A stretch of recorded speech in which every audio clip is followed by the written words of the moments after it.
Olá, companheiras, olá, companheiros, saudações petistas. Esta é mais uma edição do podcast Em Tempos de Guerra, a Esperança é Vermelha. Hoje é segunda-feira, dia 7 de março e véspera do Dia Internacional das Mulheres. Eu sou o Patrick e toco a conversa junto com vocês.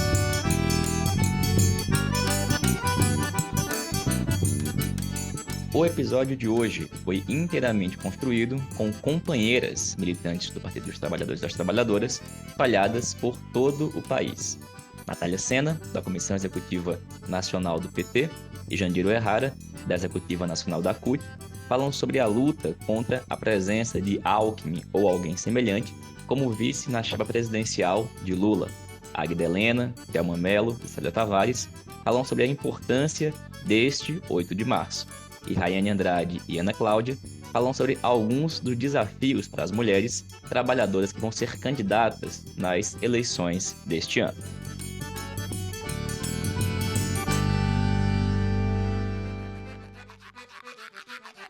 E, pessoal, no dia de hoje, o presidente nacional do PSB, Carlos Siqueira, deu declarações à imprensa confirmando a filiação de Geraldo Alckmin ao PSB vai acontecer. Em toda a dita grande imprensa, a notícia foi dada como sendo o passo para que Alckmin assuma a condição de vice na chapa presidencial de Lula. Por bem, a filiação de Alckmin ao PSB, caso se confirme, será um dos maiores passos do partido rumo à sua tucanização. Pelo menos o maior passo desde o voto em Aécio, em 2014, e o voto no impeachment contra Dilma em 2016. Alckmin, por sua vez, através de sua conta no Twitter, escreveu às 18 horas e 30 minutos desta segunda-feira, abre aspas, hoje pela manhã, tomei um bom café com o presidente do PSB, Carlos Siqueira, ao lado de João Campos, Márcio França e Jonas Donizete. A reunião foi muito produtiva e provou haver convergência política e vontade de união em benefício do país. Sigo conversando com outros partidos que buscam uma unidade de ação em defesa da democracia e de melhores condições de vida para o nosso povo.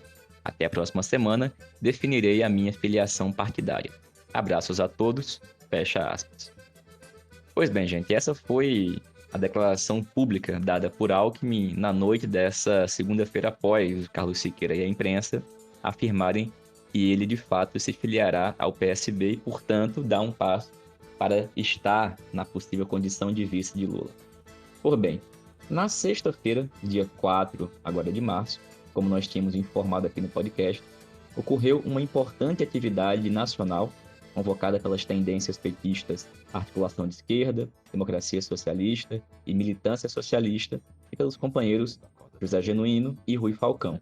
A atividade foi intitulada A Vice em Debate, justamente para reunir a militância petista que está engajada desde já na campanha de Lula e que é contrária à indicação de um vice-golpista e neoliberal como Alckmin. A atividade contou com a participação de mais de 350 militantes de todo o país. E nós trouxemos aqui na edição de hoje do podcast as intervenções de duas companheiras. Vamos começar ouvindo a companheira Jandira Errara, da Executiva Nacional da CUT, que falou na atividade representando a tendência petista, a Articulação de Esquerda. Boa noite a todos e todas. Quero saudar essa reunião que, para além da posição da Articulação de Esquerda, da Democracia Socialista e da Militância Socialista, do Rui, do Genuíno e de outros setores do PT, sabemos que expressa também a posição de milhares de militantes e simpatizantes do PT, né? Bom, a vice de Lula tem sido tratada como se fosse um fato consumado. E entre os vários argumentos que se apresentam, tá, que essa seria uma decisão pessoal do Lula e que, portanto, o partido não teria nada a fazer se não concordar. Mas é bom a gente lembrar, registrar aqui, que o próprio Lula tem reafirmado que a decisão é do partido, como bem colocou o Rui Falcão. E a presidenta Gleisi Hoffmann também já afirmou que nós teremos um encontro de tática, né? A quem vai competir e decidir no voto sobre a chapa. Bom, da nossa parte, a gente quer aqui reiterar o que parece óbvio, né? Nós somos petistas, um partido que tem uma história de democracia interna, onde as divergências são tratadas e resolvidas através do debate e do voto. Bom, até porque vale lembrar que todos os grandes dirigentes partidários, né, aqui e no mundo, já tomaram decisões erradas. Vamos lembrar, por exemplo, a questão do plebiscito sobre a forma e sistema do governo lá em 93. 2/3 do nosso diretório nacional na época, o Lula, inclusive, defenderam o sistema parlamentarista. No entanto, 2/3 da base do partido defenderam no plebiscito o presidencialismo. Veja, a base do partido estava corretíssima, né? Porque se estivesse mantendo o presidencialismo. Isso, inclusive, é o que tornou possível, anos depois, um governo Lula, que jamais existiria se fosse no sistema parlamentarista. Basta a gente analisar, verificar a composição do Congresso desde 94 até hoje. Ou seja, teria sido um desastre se tivesse prevalecido naquela época a ideia de que já era um fato consumado, de que o Lula já tinha decidido e que não havia mais o que discutir, né? E hoje, atualmente, né, nós não vemos motivo para aceitar como fato consumado o que até o momento é apenas uma proposta e que, inclusive, não discutida dentro das instâncias partidárias, né? Bom, vamos lembrar que o Geraldo Alckmin, né, foi candidato a vice-presidente da República em 2006 e 2018, a presidente, né, nas duas ocasiões pelo PSDB, e defendendo as posições conservadoras, antipetistas e neoliberais. No governo de São Paulo, por 2 mandatos como vice-governador, depois se elegeu governador por mais 3 mandatos, ele foi o grande responsável por implementar, sem dó nem piedade, tudo aquilo que caracteriza as políticas neoliberais. Privatizações, terceirizações, negociatas, arroxo do funcionalismo e desarticulação total, né, do funcionalismo público em São Paulo, corte de política social, repressão contra os pobres, contra os movimentos, contra a juventude negra, contra os moradores da periferia. O Alckmin e os tucanos, eu diria que eles estão para o Brasil o que o Chile representou na América Latina na implementação da agenda neoliberal. Ou seja, eles anteciparam e seguem acelerando a agenda neoliberal. Muita coisa que aqui em São Paulo já foi implementada há muito tempo e depois foi ser discutida e colocada em pauta no conjunto do país, né? Vamos lembrar da questão do setor elétrico, principalmente com o Alckmin, o processo de privatização do setor elétrico em São Paulo foi operado lá atrás, junto com a ADI, né? Nos anos 90. A consequência disso para São Paulo foi, por exemplo, se a gente pegar só o período de 94 a 2001, as tarifas aumentaram 342%, numa inflação que ficou, na época, em torno de 92%, né? O número de mortos por policiais dobrou na gestão Alckmin. Então, entre 2011 e 2017, a letalidade policial aumentou 96%. A maioria das vítimas, jovens negros. Um adolescente por dia morto pela polícia do Alckmin em São Paulo. Vamos lembrar que foi no governo do PSDB, né, Alckmin, que se registrou um crescimento enorme do crime organizado. Foi nesse período, até que surgiu o PCC, uma organização que controla os presídios, né, em São Paulo, que conduziu ao maior motim que teve na história, né? Todo mundo lembra o caos em 2006 em São Paulo. E tudo isso, quer dizer, um governo que expôs, né, a população à fragilidade, né, o crescimento da criminalidade, né? Bom, além do que, quer dizer, não foram poucas as violações de direitos humanos e violências cometidas no governo Alckmin. Portanto, esse cidadão não tem nada de chuchu, sem graça, insosso, né? Basta lembrar, né, o massacre de Pinheirinho, em 2012, lá em São José dos Campos, durante a reintegração de posse, milhares de policiais, foi uma operação de guerra, armamento pesado, blindado, helicóptero, um aparato, enfim, de guerra, invadiram residência das pessoas, bombas, tiro, agressão, expulsaram 1.600 famílias inteiras, sem permitir que pegasse sequer as suas coisas, seus objetos pessoais, né? Então, repito, Alckmin não é um chuchu, né? Em 2015, fechamento das 93 escolas, né, a título de reorganização da rede pública, né, que, na verdade, é o desmonte da educação, tá certo? Em São Paulo, que atingiu mais de 311 mil estudantes, foi alvo de repressão violenta da polícia. A polícia, batalhão de choque, invadiu escola, espancou aluno, professor, jogou bomba, prendeu jovem, atacou brutalmente manifestações de rua, né? Bom, enfim, a gente poderia aqui dar muitos exemplos, né? Porque nos governos do Alckmin, a violência policial, a violação de direitos humanos é uma política deliberada e não uma exceção. Basta olhar para a história, né? Sem falar na questão da relação, né, com o funcionalismo público, que tem tudo a ver com os processos, né, de terceirização, de privatização do Estado. Negociação salarial sempre foi sinônimo de greve, reajuste que não repõe nem de longe as perdas salariais acumuladas. Hoje somam de mais de 200 mil, déficit de mais de 200 mil servidores no Estado, tá certo? E uma crescente transferência do fundo público em São Paulo para os setores privados através de 3 mecanismos básicos: terceirizações, principalmente saúde, OS, mas também na educação, assistência em outros setores, privatizações e desonerações. É dessa maneira que eles operaram a transferência, tá certo, dos recursos públicos para o setor privado. Sem falar, né, que ele tem relação com os setores mais conservadores, né, da Igreja Católica, né? Saiu do PSDB por razão de disputa de espaço, mas está na cara que o PSDB não saiu dele. E, por fim, as pesquisas confirmam, né, que a presença do Alckmin na chapa não agrega nem a promessa de voto, né? A diferença entre o Lula e o Bolsonaro está diminuindo nas pesquisas, né? Golpista, neoliberal, esse camarada é um empecilho programático e, sem falar que é um Temer em potencial, né? Bom, nós precisamos de uma vice de extrema confiança política, que acumule no sentido de ampliar o nosso apoio, principalmente entre os setores populares que ainda estão indecisos, desiludidos, que um dia já votaram no PT, já votaram em nós, e em 2018 seguir outro rumo. Então, assim como também nesse contexto, a gente precisa compreender e debater melhor essa questão da federação, né? Que é a federação realmente existente, né? Proposta com o PSB, né? Não a federação em termos ideais, né, que sobre isso todos temos acordo. Mas aí se coloca o que se avizinha, o que está se discutindo de proposta concreta de federação com o PSB realmente existente, né? E como nós sabemos, tem, quer dizer, setores neoliberais preponderantes dentro desse partido, fora as implicações que tem em São Paulo.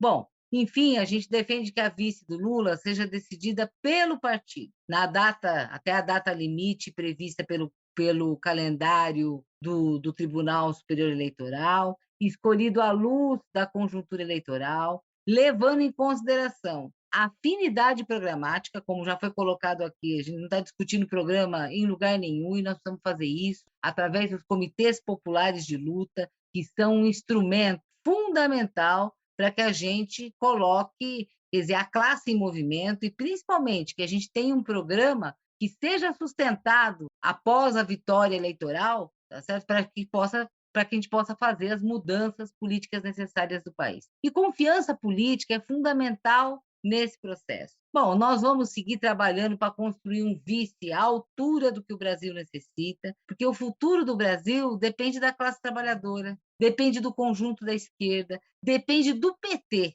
e passa, nesse ano de 2022, pela eleição do Lula presidente, com um programa democrático, popular e de orientação socialista.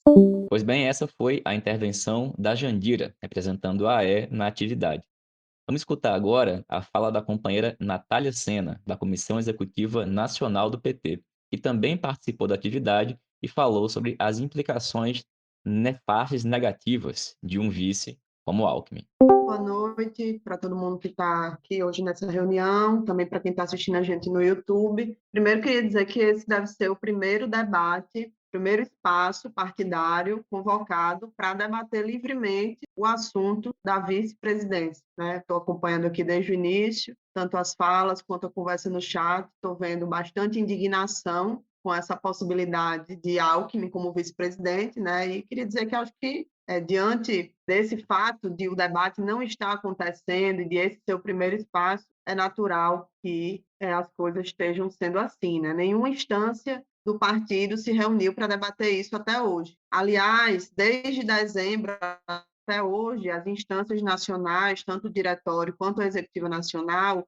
quando se reuniram, aí foi pouco, considerando o tamanho do desafio que a gente tem pela frente, quando se reuniram, foram consumidas por esse debate em torno da federação. Então, vice não foi sequer um assunto, não foi pautado em nenhuma reunião. Daí eu começo dizendo isso para enfatizar uma preocupação que está ficando cada vez maior, pelo menos para mim, né? A gente está há meses encalacrados nesses debates de cúpula, né, burocráticos e com um chip totalmente voltado para a direita, né? E aí, essa disposição que muita gente está demonstrando de ter um cidadão do tipo de Alckmin na nossa vice-presidência é reveladora e emblemática desse chip voltado muito para a direita. A eleição desse ano não vai ser um passeio. Muita gente achou em março, abril, maio do ano passado, quando a gente estava naquele momento ali da comemoração da recuperação dos direitos políticos de Lula, que a eleição ia ser um passeio, que as pesquisas eram a antecipação do resultado eleitoral e que era só continuar no mesmo ritmo até outubro desse ano que as coisas iam dar certo. Mas essa eleição não é só mais uma eleição, vai ser uma guerra. Inclusive, como foi falado aqui hoje, já as próprias pesquisas eleitorais já estão demonstrando isso, na medida que tem indicado uma diminuição da distância, né, na diferença, uma diminuição na diferença de intenções de votos entre Lula e Bolsonaro, e isso precisa servir de alerta para a gente, né? Mas, apesar disso, apesar de hoje muita gente já saber que essa eleição vai ser uma guerra, já está convencido disso, né? Tem diferentes posições sobre como é que a gente vai se posicionar e travar a batalha, né, eleitoral nessa guerra que vai acontecer, que já está em curso, né? Tem setores da esquerda e do nosso partido que seguem insistindo que o melhor caminho, né, que o caminho mais seguro para derrotar Bolsonaro seria o da frente ampla.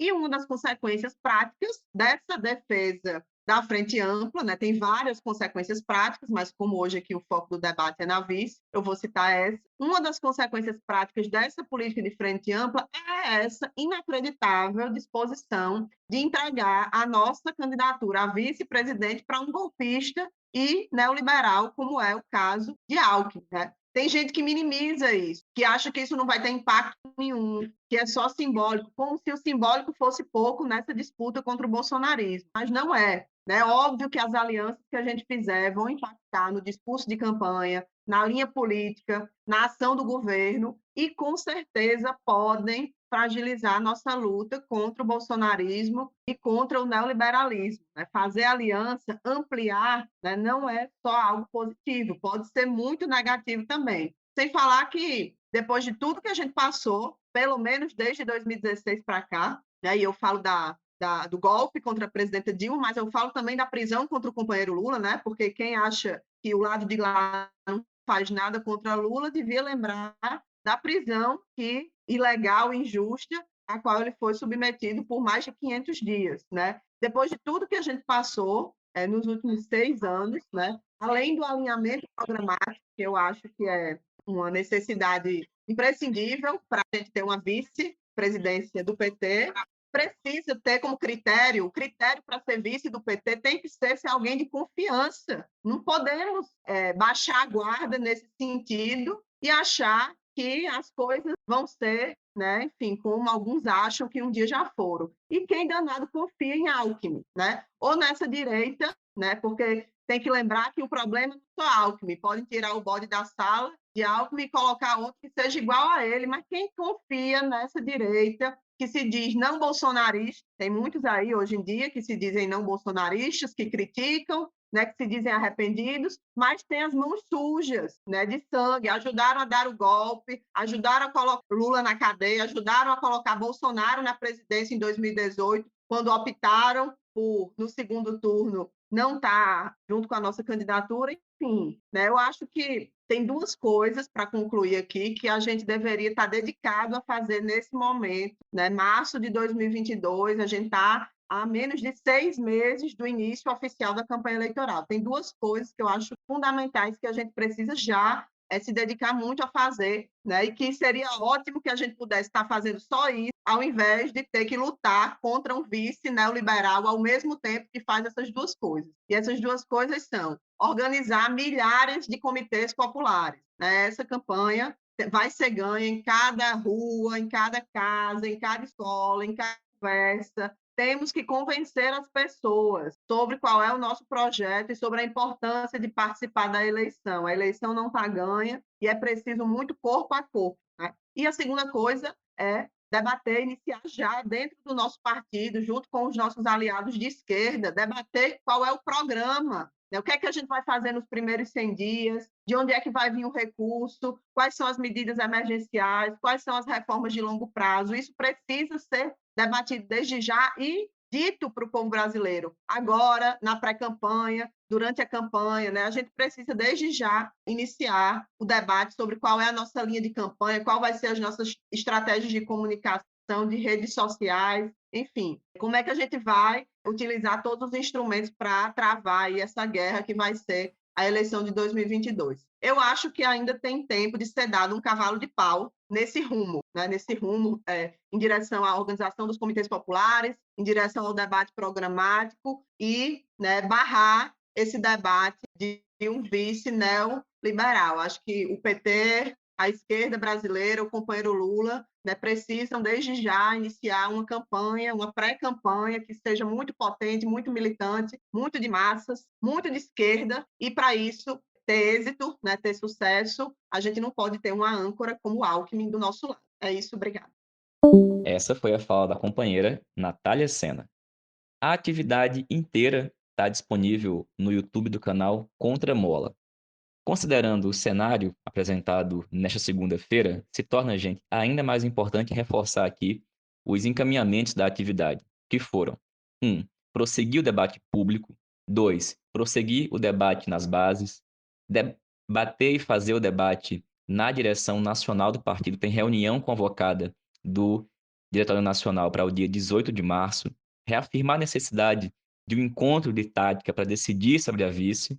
Procurar outros setores do partido na perspectiva de a gente fazer mais debates e também perspectiva de construir uma candidatura a vice com as características citadas na reunião e produzir um relato dessa reunião para circular amplamente e, bom, convidar vocês a assistirem e divulgarem essa atividade. E em todos esses passos, insistir na prioridade do debate programático. Pois bem, gente, e como amanhã é dia 8 de março, Dia Internacional das Mulheres, além de ter companheiras presentes na edição de hoje, tratando todos os assuntos, a gente vai falar especificamente da importância do dia de amanhã. E vamos começar escutando a companheira Águida Helena, que é do PT da cidade de Patos de Minas, no estado de Minas Gerais. Dia 8 de março, Dia Internacional das Mulheres. Um dia de comemorar, de agradecer e de luta. Luta pelas nossas mulheres que não têm a oportunidade da justiça, da defesa, da saúde, da educação, de políticas públicas voltadas às mulheres. Lutamos, sim, por um mundo melhor e igual para todos e oportunidades para as mulheres. Mais mulheres nas políticas, políticas de saúde, de educação, de segurança, de meio ambiente. Nós sabemos administrar nossa casa, nós sabemos administrar nosso pouco salário, sabemos administrar o município, sabemos administrar um órgão público. Então, mulheres, política é o caminho. Não podemos mais aceitar que homens machistas, preconceituosos, homofóbicos, xenofóbicos, que praticam o feminicídio sem nem culpa, continuem determinando como serão as políticas voltadas para nós mulheres. Somos nós que temos que traçar os nossos rumos. Somos nós que temos que buscar as nossas formas de organização e proteção e defesa, principalmente as mulheres em situações mais vulneráveis, as mães solos, as moças, jovens ainda, que não têm uma profissão, que não têm uma qualificação. Precisamos pensar em todas nós, mulheres. E é por isso que eu convido as minhas colegas para virem para os espaços sociais, para a política. agradecimento. Agradeço às colegas mulheres da enfermagem, que com muita dignidade e capacidade enfrentaram a maior pandemia da história. Muito triste, momento doloroso, mas que com garra, com fé, nós vencemos. Um abraço a todas as colegas da saúde. Dia 8 de março, Dia Internacional da Mulher. Um dia voltado à conscientização de políticas que melhorem a qualidade de vida de todas nós. Valeu, Águida. Obrigado, companheira. Gente, vamos escutar agora a companheira Thelma Mello. A Thelma é do Distrito Federal. Fala, Thelma. Salve, companheiras e companheiros! Dia 8 de março é o Dia Internacional das Mulheres, mas num país em que 3 mulheres são mortas por dia, pelo simples fato de serem mulheres, onde uma mulher é estuprada a cada 10 minutos, onde 76% das mulheres já sofreram violência e assédio no trabalho, as mulheres não têm o que comemorar. Desde o golpe que, depois Dilma Rousseff, a primeira presidenta da República, os avanços conquistados foram ladeira abaixo. Importante não esquecer que Dilma sofreu uma violência de gênero, um estupro simbólico e coletivo, ao ter sua imagem utilizada de forma imoral e abusiva. Quem não se lembra dos adesivos misóginos com o rosto da presidenta que foram colados nos tanques dos carros? Isso nos mostrou quão machista e misógina é a sociedade brasileira, como ela é impiedosa quando uma mulher ocupa o lugar mais alto na política. O ataque a Dilma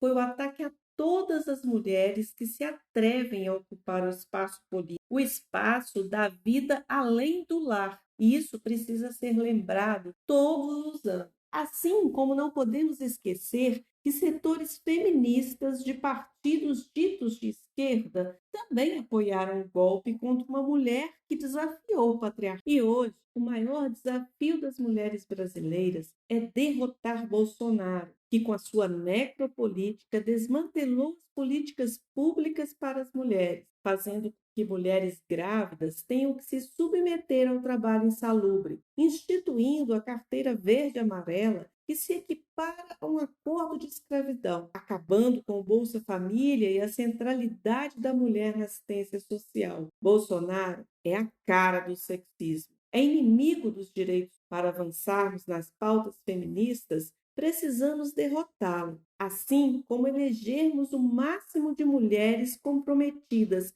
com o feminismo socialista e libertário, para pôr fim ao machismo e ao patriarcado. Foi uma mulher socialista e antifascista alemã, Clara Zetkin, quem iniciou o movimento 8 de março para que as mulheres socialistas e trabalhadoras pudessem se organizar e avançar na luta pela igualdade de direitos e a organização da classe trabalhadora para a superação do capitalismo, pois somente seremos verdadeiramente livres após a derrota do capitalismo. Capitalismo que vende nas vitrines um feminismo liberal que de nada serve à classe trabalhadora. Quando o fascismo sai do armário, as mulheres são trancafiadas, mas as mulheres são a maioria da população. E ao se unirem, têm a capacidade de fazerem a revolução. Nossa prioridade deve ser Lula presidente e uma bancada genuinamente feminista. Precisamos acabar com a fome, fazer a reforma agrária, a reforma urbana e lutar pelos direitos reprodutivos. Isso é fundamental, assim como é fundamental colocarmos a cultura na cesta básica. E isso só pode acontecer com um governo de esquerda, um governo do Partido das Trabalhadoras e dos Trabalhadores. Eu sou Thelma Mello, conselheira tutelar, artista, trabalhadora da assistência social e pré-candidata a deputada distrital no Distrito Federal. Valeu, companheira. Obrigado. E agora a gente vai escutar a companheira Célia Tavares, professora e lá do estado do Espírito Santo. Olá, sou Célia Tavares, professora, sou do estado do Espírito Santo. 8 de março, Dia Internacional das Mulheres. Pela vida das mulheres, basta de genocídio. Pela vida das mulheres, Bolsonaro nunca mais. Pela vida das mulheres, não nos calaremos. Lugar de mulher é na política e onde ela quiser. por um Brasil feminista, sem fome, sem desemprego, sem machismo, sem racismo e sem violências. Pela vida das mulheres, comida no prato. Pelo fim da fome, por emprego, salário digno e fim dos assédios.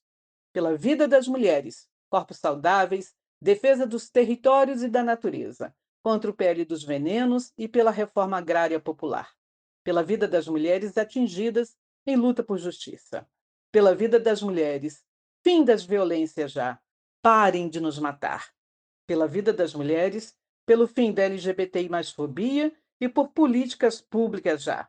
Em defesa da educação pública para a classe trabalhadora, por educação sexual nas escolas, por uma universidade pública pintada de povo. Pela vida das mulheres, fortalecimento do SUS público, vacina no braço. Pela vida das mulheres, pelo aborto legal e seguro pelo SUS. Pela vida das mulheres, racistas não passarão, vidas negras importam, reconhecimento do Estado laico.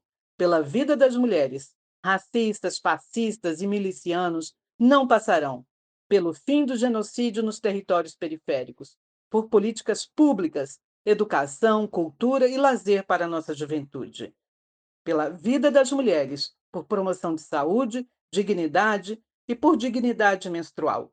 Pela vida das mulheres, fim da violência no campo, demarcação já, justiça e memória.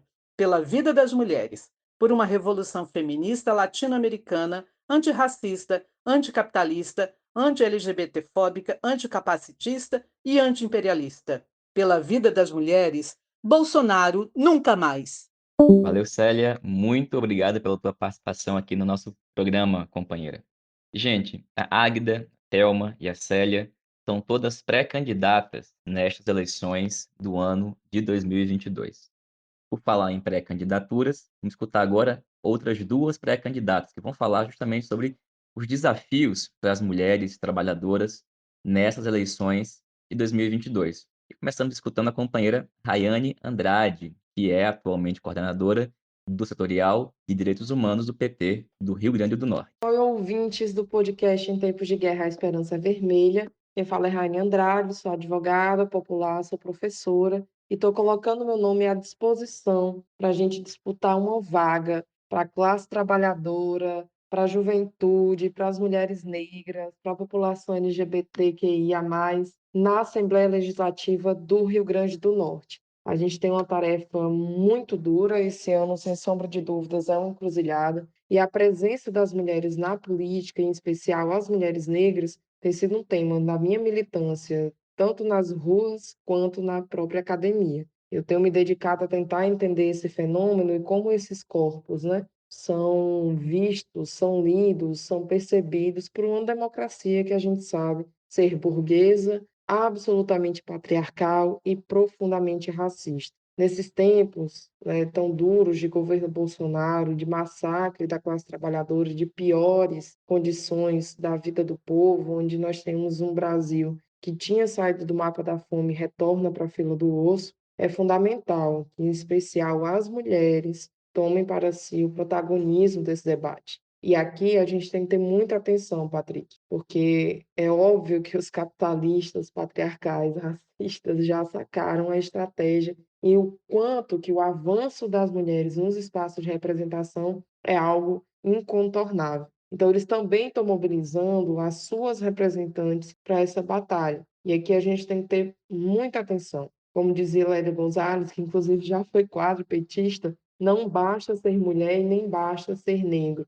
É necessário saber o que essas pessoas, o que esses agentes políticos defendem. Afinal de contas, a gente está vendo o Sérgio Camargo e Companhia Limitada utilizarem do seu espaço, a sua representação, para construírem uma política absolutamente coordenada com o racismo e com tudo aquilo que a gente quer destruir e enfrentar. Então, é muito importante que a gente siga, né, com muita firmeza na colocação de nomes com esses perfis alinhados com a luta pelo socialismo, que enxergam na política institucional não um fim em si mesmo, mas uma trincheira que nos dá condições de avançar na construção de um outro mundo possível. É isto. Valeu, Rai. Obrigado, companheira.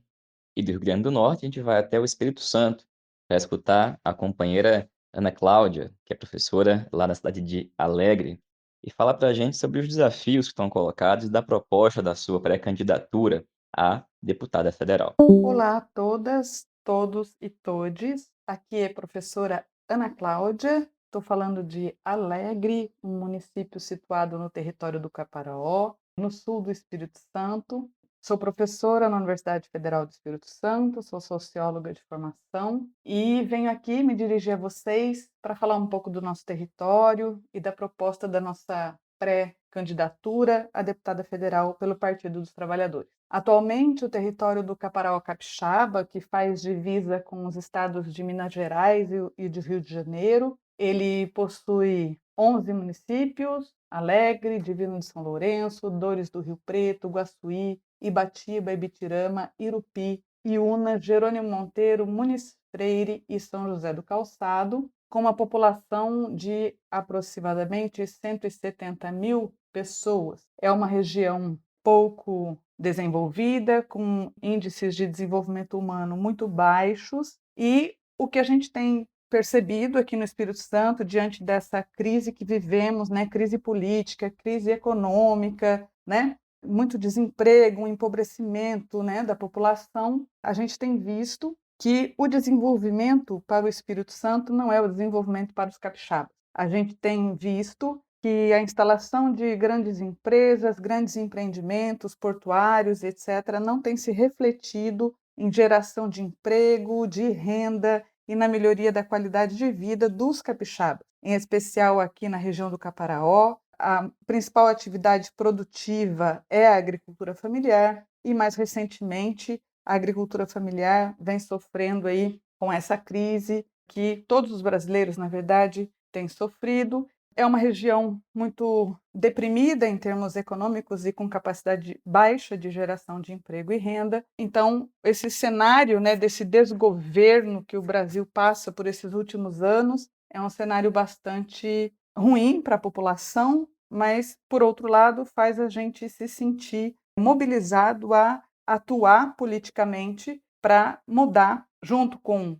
o presidente Lula, essa realidade dos brasileiros, fazer uma política para o povo brasileiro, como diz o presidente Lula, inserir o povo no orçamento. E, além disso, nós estamos numa região onde a população de mulheres é de 46% do total da população. Entretanto, nas legislaturas municipais, a gente tem apenas 7% de mulheres nas câmaras de vereadores, né? Então, a gente está se propondo também a fortalecer a participação das mulheres na política, em especial no poder legislativo, e por isso a gente está aqui se dispondo, né, junto com outras mulheres, movimentos feministas aqui da região, movimentos de agricultoras familiares, de empreendedoras locais. A gente está se dispondo a essa pré-candidatura a deputada federal, para também entendendo que não é suficiente a gente eleger o presidente Lula, mas a gente precisa muito mais do que isso, que é fortalecer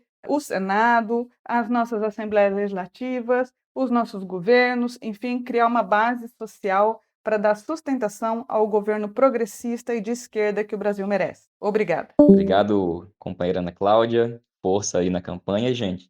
Todas as companheiras que falaram nesses últimos blocos são, como eu falei, pré-candidatas pelo PT nestas eleições. Nas próximas edições aqui do podcast, a gente também vai escutar outras companheiras, em especial para falar sobre como é que foi esta semana, como é que foram os atos do dia 8 de março.